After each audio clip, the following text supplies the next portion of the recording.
Hello and welcome to another event broadcast by the Florida Aviation Network.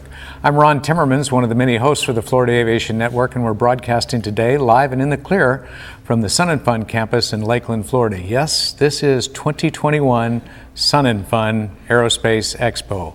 Gosh, it was terrible last year when we didn't have such an event. We had one last in 2019, had to give it up last year because of the COVID pandemic, but this year we're back with a new passion for aviation. And walking around the campus here the last day or two, I've seen people interacting with old friends, making new ones, looking at a host of airplanes, looking at all the things that the vendors have, going to training sessions, meeting folks at AOPA and various other entities here at Sun and Fun. And speaking of AOPA, we happen to have a special guest with us today for an interview, Mr. Tom Haines, who is Editor-in-Chief and a Senior Vice President for Media and Outreach for AOPA from Frederick, Maryland. Tom, thank you so much for joining us today. It's good to have you with us. Yeah, it's great to be here, and I'm really grateful to be here and also to be here at Sun and Fun because, like you said, we missed a whole year, and so I missed all my friends like you. Indeed. And it feels strange to be on this side of the desk. I'm used to being on that side, being the interviewer, but Indeed. But it's good to be here. Indeed, yes, and I watch you almost every week, you and Alyssa on the Friday or Saturday AOPA Live that you broadcast partly from Frederick, from the AOPA headquarters, and Alyssa is in somewhere in Ohio. She's in right? Columbus, Ohio, yeah. Yeah, so they do a split thing, but that all works out pretty good. Well, Tom, you and I both mentioned last year and the impacts of COVID on our daily lives and the like, but it also had a major impact on aviation, general aviation as we know it. Right. AOPA and other organizations have had attempted to do something about that, though. Tell us about AOPA's involvement during the throes of COVID last year and beyond. Yeah, I mean, the first few weeks when everything started to shut down, it was major impact on general aviation. I mean, traffic just fell off a cliff, both at the airline level and in general aviation. And all of a sudden, it dawned on everybody that when essentially the whole country was shut down, that the clock kept running on things like annual inspections on your airplane, things like your medical certificate expiring and your flight review expiring and all that. And pilots were like, well, what am I going to do? I'm about to run out of currency. And some of them were still flying, personally and that sort of thing when they own their own airplanes. So anyway, we quickly started working with the FAA to come up with solutions and got them to come up with a special federal aviation regulation that extended the time frames. And then in the end, we've extended them multiple times, or the FAA has extended them multiple times. So we really weighed in on the government side of trying to make it easier for pilots to stay current and stay legal. But then we at AOPA, just knowing that pilots were hungry for information on how they could stay current when they couldn't fly or couldn't fly very much, we started creating a lot more content. We have a whole new playlist on our YouTube channel called Pilot Lounge, where we're interviewing a lot of different folks around aviation, talking about tips and techniques for flying and how to stay current. We've created a lot of unique content around that subject area of how to stay current, use simulators and that sort of thing. So it's been a lot. We put out more content this last 12 months than in any other 12 months that I know of, and much of it in support of the idea of just helping pilots, kind of keep their finger in the game while they try to work through it. And then what we saw come about June, July, when flight schools kind of figured out how to operate in this environment and how to fly safely. And pilots kind of thought, well, I can do this by myself. I'm safe because I'm in my own airplane flying with me or members of my own family.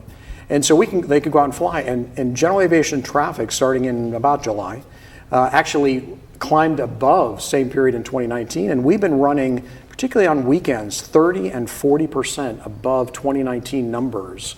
So GA pilots in a lot of places have been more active during COVID than they were the year before, because they're using their airplanes to go do things that otherwise they can't get there because it's not safe to maybe go in the airlines and that sort of thing. So it's been really interesting to watch those trends.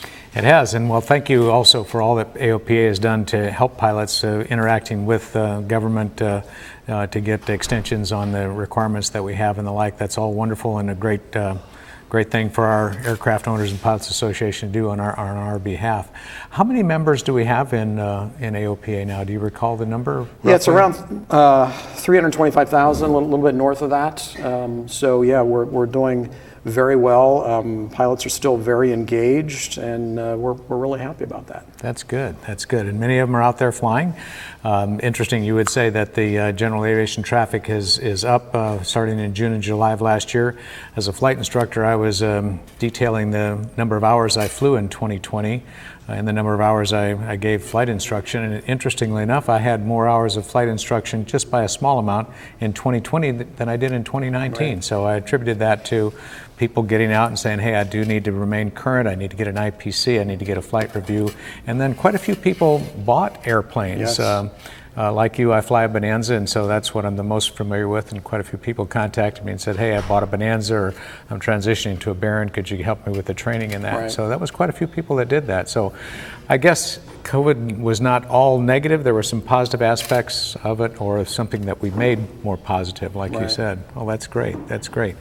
Well, how many pilots do we have in the U.S. now, Tom? Is it still in the 600,000 Yeah, range? It's turned around. You know, we had decades of pilot population decline, and we dipped below 600,000, and then starting in about 2016 or so, it just flattened out, and then it started to turn the corner. So now we're actually north of 600,000 by a little bit. But the important news is we've stopped the downward trend. So we believe we can really start to make some progress now in getting even more people involved in aviation and growing the pilot population again. That's great. That's great. And AOPA has had some specific initiatives to help people learn how to fly, convincing them that they really can fly. Right. And go ahead with some of those. Yeah, we've been doing a lot to try to grow the pilot population and make sure that everybody is aware of the opportunities in aviation. Of course, the place to start is with kids, when they're younger, and make sure that they understand that there are career opportunities here and also recreational opportunities. And so among the things we have done is the You Can Fly program, and particularly the high school curriculum. We now have, in classrooms today across the country, there are 8,000 kids sitting in classrooms, or some of them maybe virtually from home, but still taking part in the AOPA high school curriculum. It's grades 9 through 12. It's free to high schools anywhere in the country who want it. And we have 36 states, I believe it is now, that have schools using this curriculum. And it is accredited, and it's been very impactful, and we have a lot of pent-up demand. We have a lot of other schools inquiring, so that's only going to grow. So we're pretty excited about that. And the really interesting thing is the diversity of the students that are participating in this. As you know, about 95% of pilots currently are men, and mostly white. And what we're seeing in the classroom is that about 25% of the students taking this curriculum are girls, and about 40% are of people of color and minorities and that sort of thing. So it's a much more diverse audience than what we see in the general pilot population. And so that's really welcoming, because we're hopeful that those students will then see the opportunities and move into careers in aviation, or even if it's just learning to fly for fun. If you think about all the things you need to know to be a pilot, and all of that, how that dovetails into physics and meteorology and mathematics and all those kinds of things, it's all a part of that core curriculum. And so you're learning a lot of things that are useful to you, whether you choose an aviation career or not. Yeah, indeed. So the high school curriculum, aviation curriculum about which you spoke, as I recall, that was just developed just a few years ago, wasn't it? Yeah, in fact, the 12th grade curriculum, we started with 9th grade, and the 12th grade curriculum is out now for the pilot pathway. We have two pathways, pilot and drone, so you can kind of choose which one you want. And the drone pathway is still under development for the 12th grade right now, but that'll be done in time for the next year's 12th graders to have choice of both. But yeah, so it is brand new. So that whole program is growing. And interestingly, you may be aware of the Central Florida Aerospace Academy that's right here on the Sun and Fun campus. I just interviewed their director earlier today, and they have developed a program of their own, I think, outside of AOPA, but probably in lockstep with what AOPA has to offer different tracks for students. And several of our students from Central Florida Aviation Academy, our Aerospace Academy, are here working the cameras and doing other volunteer work here for us today, so that's good. So you had mentioned also that the number of women involved in young women involved in the high school education and people of diversity was increasing. Are we targeting specifically those folks, or is that just kind of evolving that more interest is now coming out? we make it available to anybody, but the really interesting thing is that the curriculum is being used in a lot of number of inner city schools, where obviously much more diverse audiences than some of the suburban schools. And so I think that's where a lot of it's coming from, is that we need some empowered and passionate teachers, and we find them in some of these inner city schools, believe it or not, and they're the ones that are really making a difference in these kids' lives and showing them what the opportunities are, and that's what's leading to some of the diversity. So the leveling then is more of a natural thing rather than a targeting. And okay, well, whatever the reason, I'm delighted that that is happening. That we're getting more people of various backgrounds. So you mentioned the high school curriculum as part of the You Can Fly program that AOPA has been touting for the last several years. There's other parts of that program as well, as I understand. There is. It's sort of a, get them into aviation and keep them in aviation part. The high school curriculum is part of the get them into aviation. We have flying clubs, which is a way to keep them in aviation. Too often people learn to fly, and if that's been their only goal, and they pass that private pilot check ride, and then the next day they show up at the airport and it's like, well, now what do I do? That was the goal. And we don't really teach people, I say this all the time, we don't teach people how to use airplanes. We teach people how to fly airplanes. We really need to also teach them how to use airplanes. And some of that is how to travel with an airplane, how to do long distance planning and take advantage of an airplane. And so one of the ways to do that is get them involved in a flying club. And we've started more than 150 flying clubs in the last few years. We have more than 600 flying clubs kind of in our flying club network, where we're helping them, nurturing them, providing them with the resources and materials and that sort of thing.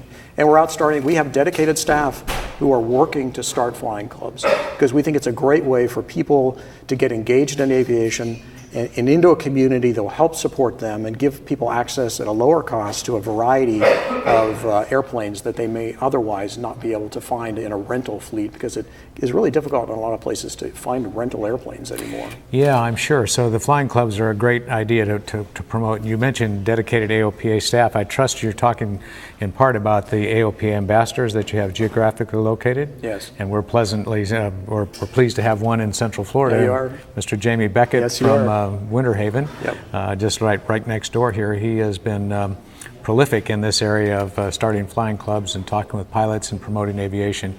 He is the Mr. You Can Fly program in Central Florida for sure. So he's very proactive. He's a great asset, and I enjoy being a friend of his. And then, so you said You Can Fly involves getting people started in aviation, giving them people something to do in aviation, and then for those who fall away from aviation, is there a program to get them back into aviation? Yeah, we do. Thank you. It's Rusty Pilots, our Rusty Pilots program. A few years ago, we identified that there were 500,000 pilots who were not active. Wow. 500,000 pilots under age 70, I think it was. So people who still have a lot of flying time left. And so we began targeting them with this Rusty Pilots program, first in person, and it's been phenomenally successful. We have thousands and thousands of people flying today who took this Rusty Pilot course either in person or online, and that's been particularly useful over the last year, of course. Taking the course, and it's all about just bringing them up to speed on the latest regulations and airspace and all the stuff that maybe you forgot if you've been out of aviation for a few years, and bring them up to speed on that. And then we do them usually in conjunction with a flight school.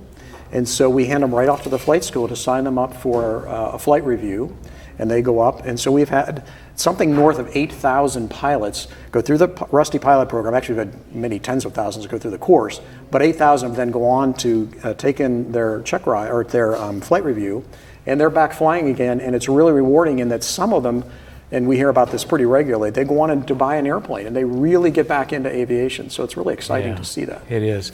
And it's been my pleasure to be one of your contract instructors for the Rusty Pilot program, and I've done it probably over 20 times in various places around the country. And to see the people that, well, first of all, they dedicate 3 hours of their time on a Saturday morning to come out and get retrained in aviation.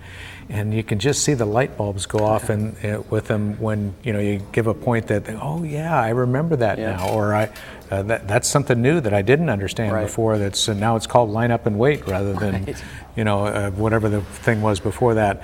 And then I even had one who went to the Rusty Pilots program in the morning and signed up for a flight review flight that afternoon. That's the best That's great. one that I had, and that was so exciting. But the 8,000 people that have gotten back into aviation as a result of this program authored by AOPA is just absolutely incredible. So we're starting them out early in aviation in school, keeping them interested in flying through flying clubs and other things, places to go, things to do, and then getting them back into aviation if they've fallen away. And so that's the total You Can Fly program. And so if any of those fit you, watching from our audience today, someone who was interested in aviation, we can get you started in school in one of the high school programs that AOPA has authored. Get ideas for where you can go and what you can do while you have your airplane and go fly. Or if you've fallen away from aviation for a while, there's an opportunity for you to get back in. So this is good. Well, that's all about aviation today, but how about, Tom, if we look to the future? What do you see for aviation, general aviation, particularly in the future? I'm sure you've given some long distance thought to that. Yeah, we're always looking at that, both from an infrastructure standpoint and what our airplanes going to look like. What's going to happen with avionics. We've seen such tremendous change in avionics in the last few years, but propulsion, I think, is the next thing for us. There's a lot of sort of pie in the sky kind of stuff about electric propulsion and hydrogen, that sort of thing, but it's actually closer in some parts of GA than others than you might think. I think within the next 3 to 5 years, we're going to see electric trainers out there happening quite a bit. It's going to be a lot less expensive to operate, and fuel is going to be a lot less expensive. Basically one moving part in the motor. So the time between overhauls is going to be probably 10,000 hours. And so I think from a training market, we're going to see the cost of training come down pretty significantly, which of course is a wonderful thing that opens the door to more people. And then a little bit longer term, we're going to start to see some of the eVTOL, electric vertical takeoff and landing aircraft. That's a few years down the road. But I think for us, we believe general aviation airports can play an important part of the infrastructure that's necessary to support the whole eVTOL thing. When we talk about moving people around cities and urban air mobility and that sort of thing, you see a lot of really interesting, very far out looking sort of helipads downtown or helistops. And those may occur, but meanwhile, we have general aviation airports today around our urban areas, and many of them are underutilized. And so we think that can be a great starting place for these eVTOL aircraft to have for maintenance, for parking overnight, for charging, for loading passengers and unloading passengers. They have power available, we've got parking, and so a lot of great opportunity there. So we think GA airports have a bright future. So Uber, as we know it today, may evolve into vertical Uber. Yeah. Well, as you know, Uber has been very involved in that. They've kind of handed that off to another entity right now while they focus on other things. But it'll get here, probably not as quickly as some of the companies are claiming that they're going to get there. There's a lot of hurdles, but I think it's a very interesting and exciting future. Indeed, I'm sure it is. And where I live in Orlando, there, one of the areas called Lake Nona, there's an eVTOL attempt to start air taxi service from there. So that's going to be exciting for me to watch that grow and evolve and the like. And so the things that we talk about that seem far-fetched, that are probably way in the future, are probably going to be here sooner than we anticipate, particularly with regard to electric propulsion. I think that is truly just around the corner.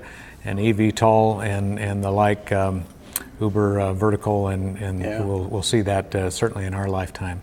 But in the meantime, we continue to drone along behind piston powered airplanes, and you do that as well in a Bonanza, as I recall. I do. I have a wonderful A36, and you talk about that evolution, about what the future might look like. So my airplane was built in Wichita, Kansas, 1971, actually late 71. And Richard Nixon was president, so anybody, that kind of dates it, right? Gives you a sense of how long ago that was. Almost 50 years. Next year it'll be 50 years.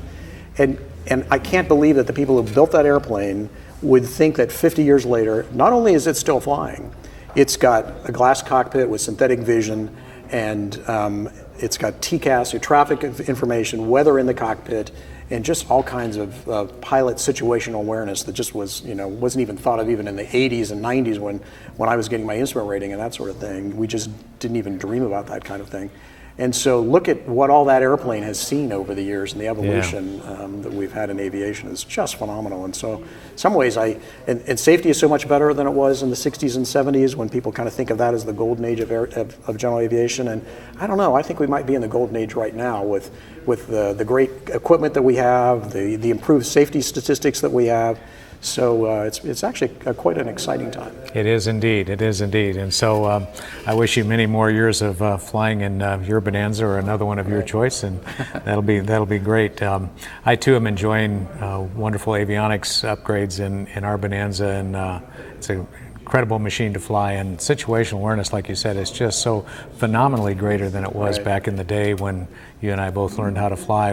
I just wonder, how did we fly safely then? I mean, maybe the grace of God or something, but we certainly have much more tools that are available to us now to make sure that we fly safely. So how many hours of flight time, Tom? Oh, something north of 4,000. 4,000, yeah. So yeah, a lot of. And how many different airplanes? Oh, I stopped counting that a long time ago, but it's well north of 100 different models of airplanes. Wow. And I've had it's been a wonderful time. I've flown on 5 continents at least, in I don't know how many countries. So it's been great to be able to use general aviation around the world and experience it. And I got to tell you, you've heard this before, but general aviation in the United States is better than anywhere in the world, and we really need to work hard to keep it that way. Keep it that way, indeed we do. And that's why we have an organization like AOPA that represents us as pilots to the lawmakers in Washington and people that influence policies and the like. And so we're grateful to you and Mr. Baker and all the staff at AOPA for what you do for us as pilots. So Tom, thank you so much for spending some time with us today, kind of impromptu, and coming over here for an interview. We're learning more about AOPA and everything that you've been doing in the past, continue to do for us as the pilot community. It's great to have you, and great to know that you're on our side and working for us. So I hope you will come back tomorrow and join us for more interesting interviews with aviation personalities here at Sun and Fun. I'm Ron Timmermans, one of the many hosts for the Florida Aviation Network, broadcasting live and in the clear from Sun and Fun campus, Lakeland, Florida. Please join us again. So long.